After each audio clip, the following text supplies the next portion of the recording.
அஸ்ஸலாமு அலைக்கும்.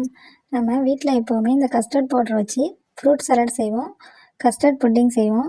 இன்றைக்கி இந்த கஸ்டர்ட் பவுடரை வச்சு வெறும் மாம்பழத்தை மட்டும் போட்டு கஸ்டர்ட் மேங்கோ செய்ய போகிறோம். அது எப்படின்னு பார்க்கலாம். 2 ஸ்பூனு கஸ்டர்ட் பவுடர் சேர்த்து நல்லா கலக்கி வச்சுருக்கேன். நல்லா கொதித்த பாலில் இந்த கஸ்டர்ட் பவுட்ரு தண்ணி கலக்கினதை அதையும் சேர்த்து ஊற்றிக்கிட்டு நல்லா கலக்கிக்கலாம். நமக்கு தேவையான அளவுக்கு இதில் ஜீனி சேர்த்துக்கலாம். நம்மளுக்கு எந்த அளவுக்கு ஜீனி தேவையோ அந்த அளவுக்கு நான் இதில் சேர்த்துருக்கேன்.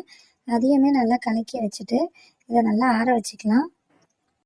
மாம்பழ சீசன் முடிய போது கடைசியாக இந்த கஸ்டர்ட் மேங்கோ செய்யலான்னு சொல்லி நான் செஞ்சிகிட்ருக்கேன்.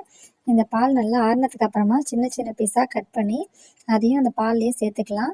இதை நல்லா கலக்கினதுக்கு அப்புறமா ஃப்ரிட்ஜில் வச்சு நல்லா சில்லுன்னும் சாப்பிட்லாம், இல்லைன்னா வெளியில் வச்சு சும்மா கூட சாப்பிட்டாலும் நல்லா டேஸ்ட்டாகவே இருக்கும். நான் இதுக்கு கொஞ்சம் செங்காயாக தான் சேர்த்துருக்கேன். நல்லா பழுத்த மாம்பழம் சேர்த்தாலும் இன்னும் நல்லா டேஸ்ட்டாக இருக்கும். இந்த வீடியோ உங்களுக்கு பிடிச்சிருந்துச்சுன்னா கண்டிப்பாக ட்ரை பண்ணி பாருங்கள். அஸ்ஸலாமு அலைக்கும்.